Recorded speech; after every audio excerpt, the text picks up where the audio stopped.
You wake up one day and groggily rub the sleep out of your eyes. After a few moments, you're alert enough to reach for your phone. Time to catch up on all the messages and Instagram likes and Facebook posts you missed during your sleep. Except your phone's not working. You have no service, and that should be impossible because you recently ditched T-Mobile. Shrugging, you reach for your laptop and flip it open, double-clicking on Firefox because Safari and Chrome are trash browsers. Oddly, Firefox refuses to load. You check your laptop's connectivity and sure enough, no service again. Weird, you think to yourself as you throw on some pants and check on your desktop, which also has no internet connection. Now, edging to a full-blown first-world panic, you head downstairs to make sure Mom paid the internet bill. You find her there in the kitchen aimlessly mixing something. You can't quite tell what it is because she has her back turned to you, but you think you hear her slightly groaning? Hesitantly, you call out to your mother, whose body suddenly jerks as she turns around slowly, moving very, very stiffly.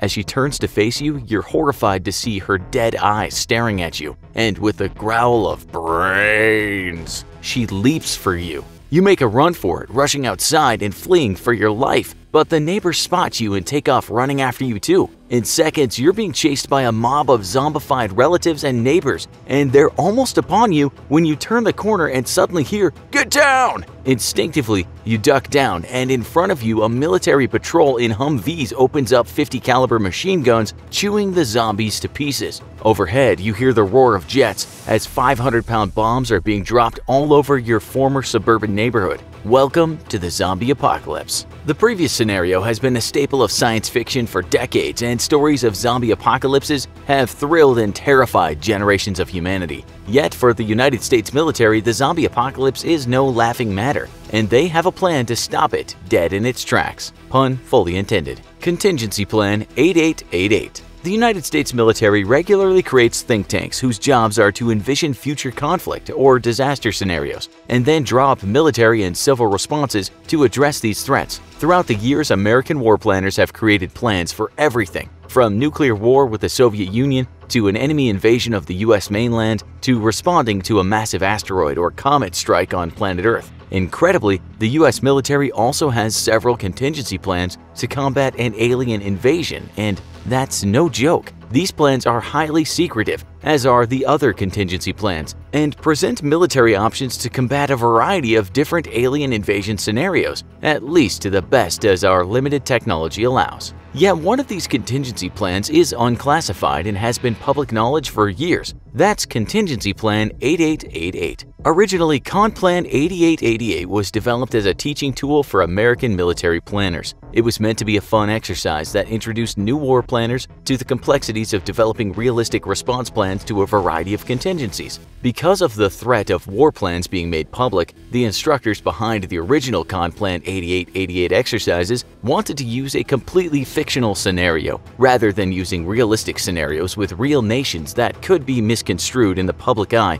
as an actual war plan. Because the US military actually has realistic contingency plans to counter an alien invasion, it was decided that zombies presented the best option for developing a practice war plan to allow students to learn the ins and outs of military planning. However, just because Conplan 8888 was developed as a teaching exercise and not taken very seriously does not mean that it's a credible and fully functional plan. If zombies ever did kick off an apocalypse, Conplan 8888 would be there to save the US from extinction. So what does Conplan 8888 involve? First, the plan addresses the threats from a variety of different types of zombies. First is the PZ, or pathogenic zombies. These are zombies who are created after a host is infected by a virus, bacteria, or other form of contagion. Next are RZs, or radiation zombies. These are zombies created by extreme exposure to electromagnetic and/or particle radiation. EMZs are evil magic zombies, or zombies created by an evil occult force. SZs, or space zombies, are zombie life forms that originate from outer space, or created by the toxic contamination of the Earth's environment by an extraterrestrial source.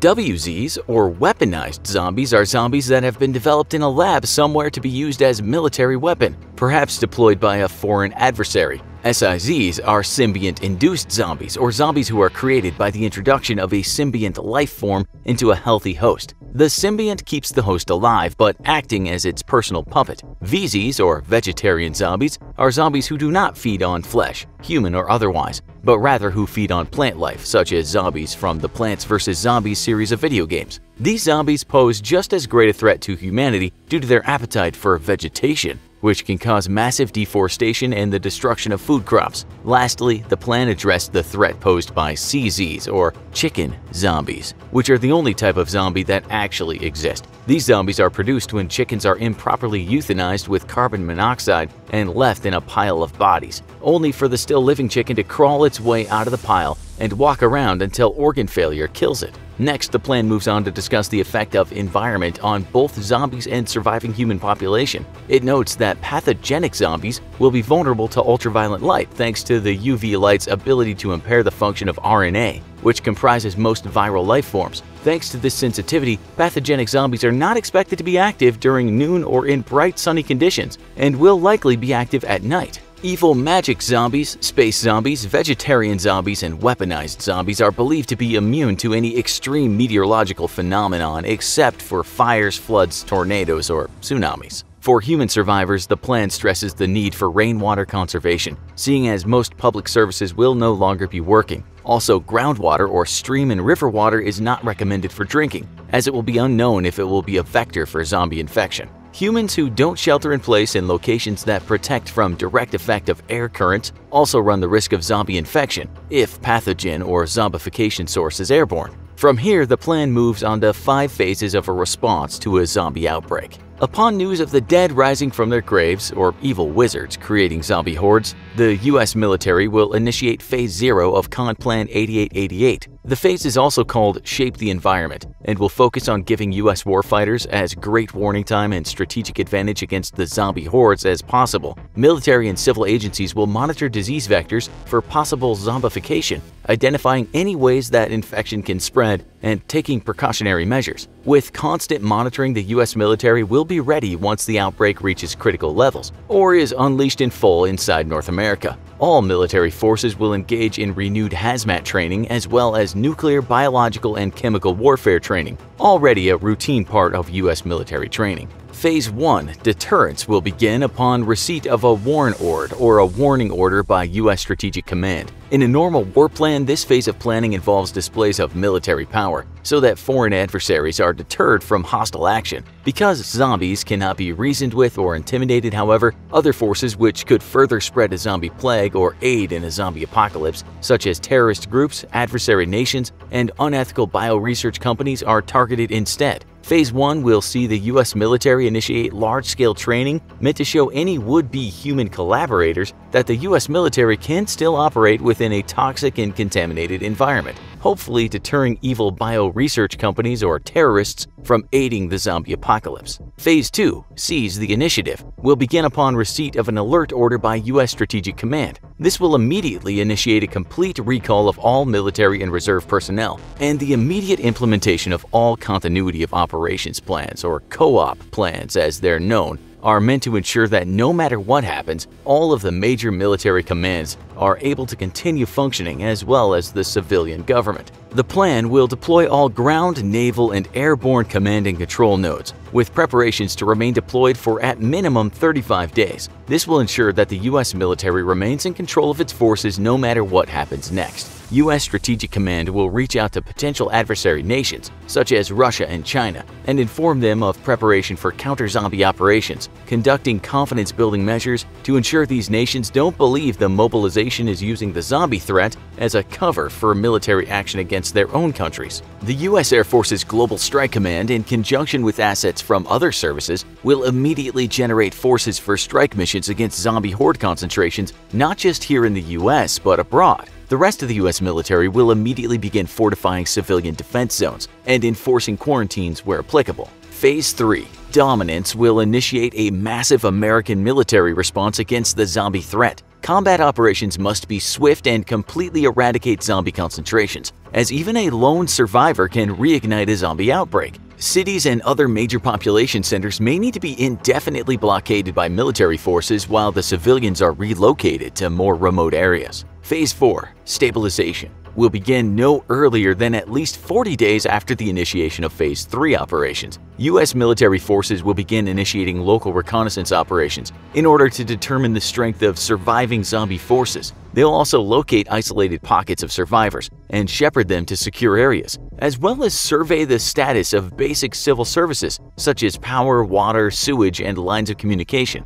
Recon forces will also conduct surveys of the epidemiological security of the local environment, ascertaining if a lingering zombie infection threat is still remaining. Phase 5 Normalization will see U.S. military forces aid in the re-establishment of civil authority. Commercial and civilian infrastructure will be repaired as best as possible, and the restoration of functioning civil services will be a top priority. Conplan 8888 aims to prepare the U.S. military to stop a zombie apocalypse dead in its tracks, and highlights the specific actions that local forces need to take in order to ensure their survival and the continued ability to fight back against the zombie hordes. The plan does highlight some current strategic limitations, however, such as a lack of dedicated counter-zombie military task force. There's also the difficulty in ensuring a zombie is truly neutralized, though the plan does recommend that military forces burn all the bodies thoroughly. Other strategic limitations include the inability to maintain airborne command posts in the air past a week. This is because while in-flight refueling could keep airborne command posts operational for a month,